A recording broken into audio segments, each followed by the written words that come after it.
Good morning and welcome to Casual Chef's Kitchen. I'm Chef Matthew. Thursday. Today is day 2 of these 3-ingredient challenge meals. Tonight I will be preparing oxtails with raspberry jam and okra.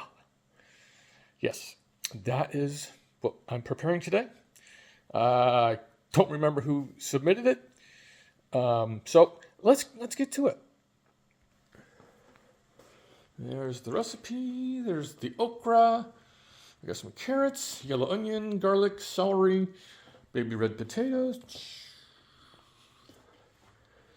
My favorite gadget again, woohoo! Going on, beef stock. We're actually using red raspberry preserves. I couldn't find raspberry jam.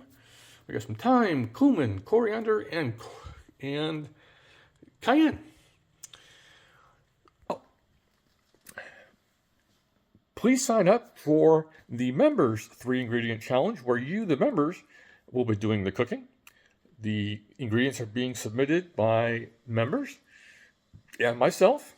I get to make the final decision. My game, my rules. So have a great day, eat some great food, and have fun cooking.